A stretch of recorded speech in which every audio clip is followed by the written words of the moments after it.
Hi there, it's Matt. I just wanted to make a quick video to explain this new game that I'm working on, in case anyone's interested in play testing it with me, trying it out, giving feedback, because it is a trick-taking game that is not solo, which is new for me. I usually make solo games and maybe make a two-player, but I'm interested in trying this out now. And yeah, so the idea behind this one is it's called In the Rows of Life, and the theme is kind of just going through life in general and competing with your opponents and being better at life. I don't know. It's just something to help remember the points easier in this game and how you're going about it. So what you need is you need standard deck of cards, and you only need the 7 through king in each suit. So no aces, no 2 through 6, just 7 through king. And the 2 jokers as well in here. They'll be wild cards. And the idea of this, it's kind of trick-taking and tableau building and set collection. And, you know, I like the idea of it, but I want to know if it's too much going on for other people and see what people think of it. And obviously it's really hard to play test kind of trick-taking games, multiplayer by yourself, so I'd love some other people to try this with and see if I'm crazy or if this actually is a good game. So you deal out 6 cards to each person. I'm just going to try a 3-person game here, which is pretty much a standard way I've been thinking about it now. I haven't thought too hard about other player counts yet. So 6. So pretend there's 3 people here. And then you're going to flip over a face-up card, face-down card, face-up card, and face-down card. It's kind of like these are cards that you can win in tricks. Explain, these are kind of tied together, these are tied together. And the idea is that you are trying to win tricks to build a row in front of you to score points at the end. And how you score points is based on what's in your row. So there are different, so let's say at the end of the game, this was my row. You can score points based on the position of the cards and the value of the cards, the suit of the cards. Value, the position of the value cards, and the suits. And I'll write this out, I think, as a little cheat sheet because it will be much easier to remember, but I want to give the thematic explanation of it, so maybe it clicks a little bit. So the idea is you can be getting, you might be winning a face-up or a face-down card in a trick. I'll explain that in a second. So some of these cards might have been face down in my row at the end of the game. And this might have been my row to finish. And at the end, you push these up to show these are your face-up cards. These are your face-down cards. Now, there's different ways of scoring. First, you score positional points. I mean, you can really score in any order, but this is the way I think about it easier. And if you have odd numbers in your face-down cards, they're worth 1 point each. Bummer here. These were. And then if you have even numbers face-up in the face-up part, those are 1 point each. Again, bummer here. If they had been face up, I would have gone 1, 2 points. But they were face down, and I just shifted them down, and I was counting my row at the end. Oh well. And then the other positional thing is if you have a face card that touches only another face card, gives you 3 points. So this, because remember they were like this, doesn't touch that. So none of these are only touching face card. That touches 10, this touches 10, 8. But if this had been like this, per se, let's say, then this jack only touches face cards. So that would get 3 points, knowing the right people. And this does not get the 3 points because it touches that jack, but it touches the 10 too. So it's not only touching face cards. So odds and evens get a point depending on their position. Face cards get 3 points if they only touch other face cards, knowing the right people. Then you score points based on suits. So there's one of them that it doesn't, actually there's 2 of them that doesn't matter what other people do, it's just based on your row. So I'll explain those first. So if you have spades, any spades, but no hearts in your row, you get 2 points for each of the spade. That's work. If you know, this is thematically like you're working on your work and not focusing on romance in your life, and you get 2 points for each of that. So this would give me 2, 4, because I have 2 spades and there's no hearts in my row. Now let's say instead I'd had this in my row. I have a heart now.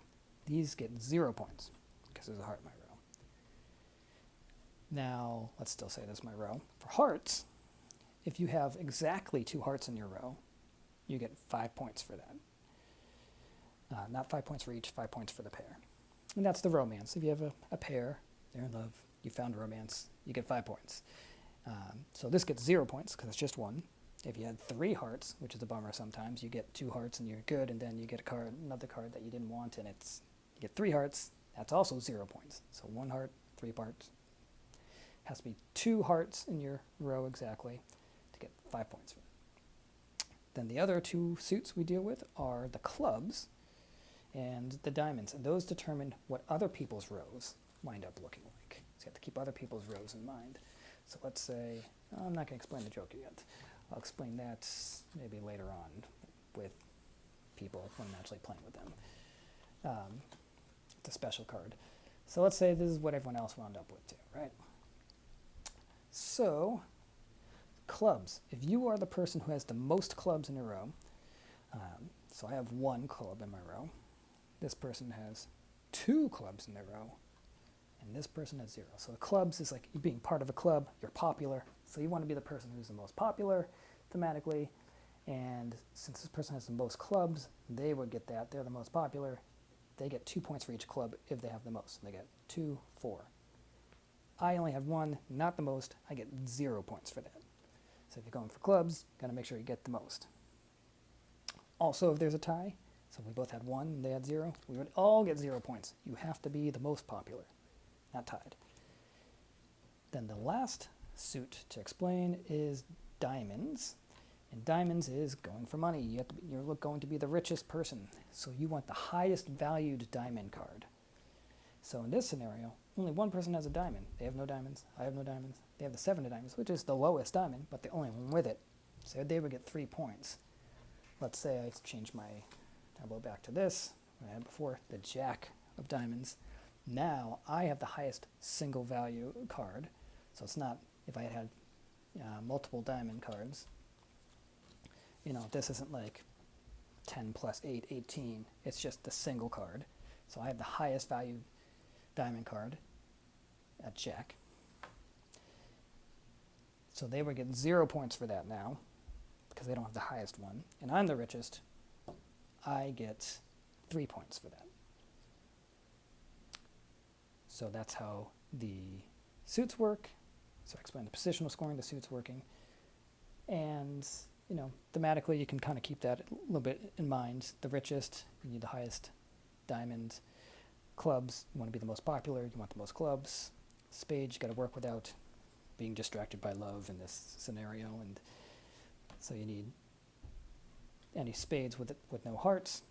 And then if you get exactly 2 hearts, make a pair, then you're in love and you get 5 points. So that explains that. Now how do you actually get cards in your row? And that's the trick-taking part of it. So I'll explain this hopefully somewhat quickly. Hopefully I'm not rambling too much here. Just to get the idea of this game. So then, so now let's imagine these are people's hands, not their rows. So now we start on the first trick. And the first trick is here. And what I mean by that is the person who wins this trick is going to get this card face up. The person who has the second highest card in the trick wins this face down card. And then the third person gets nothing. So it's interesting because second place gets something. So you have to think a little bit. So for this first trick, we're trying to win this 10 of clubs. And the clubs is the suit for this trick. And you go around, the dealer would go first. Let's say I go first. Do I want that 10 of clubs? There's another club there too. But I don't really have any clubs to win those clubs. Interesting. So let me try. I might just get rid of a low card. The jokers are wild. I could use my joker as a wild to win that. I'm not explaining the jokers right now, though. So again, you don't have to follow suit in this game. So now I'm going to go around. They actually don't have a club either. So they maybe they'll play their 9, hoping they'll get the second face down card because it's higher than mine. And now they don't have to play their clubs, this person here. You don't have to follow suit. But if they played any club, even though the 7's lower than the 9, they would win because it's in suit. But maybe they want to save those. And maybe they'd play, say, their Queen of Hearts. And it's just the highest offsuit card. And they can save those other clubs for this one. That's good or bad, we'll see. So, okay, so then we evaluate the hand. But I went like this, right? So they would win because they have the highest offsuit. So they get the face-up card. They would add this to their row. So they have a 10 clubs face-up. And then second would be them, the next highest. They would get this face down to start a row.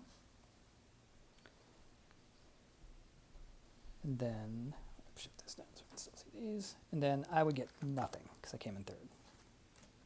Bummer. Because you can only score points by having stuff in your row. So then we would go on to the next trick. And we're going to do 6 of these. I'm going to not show them all, but just to show you how it works. So let's do 3, 4, 5, 6. So eventually all the cards would be played, but not all of it would be known information because there's face down cards. So then the person who starts the next trick, again, it's going to be winning this or that for second place. Again, it's clubs. They get to lead first. And so the person who won first the last trick, now they're thinking, did everyone not have clubs last time? Or did they not want the clubs for some reason? So they would play, maybe they play their jack. They really want another club. And I'm looking not great there, so maybe I play another 8 of diamond. I hope I'm saving my high cards for later on. And they think, well, you know what?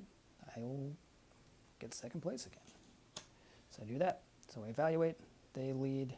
They have the right suit. Highest of the suit. They get face up. They had the second highest offsuit card. So they get that face down again. And again, only they know those. And then I get nothing again. And then you keep on going. So you always have 2 showing until the last one. And you keep on going, building your rows. And then at the end you score like I showed at the beginning. Yeah, that's the basic idea of it. That leads to some, do I want this card? Do I not want this card? Well, I see they already have 2 clubs, so I shouldn't go for that club. Anyway, that's the idea of it. If you're interested in playtesting with me, let me know and see if this is actually an interesting game or if it just was interesting to design.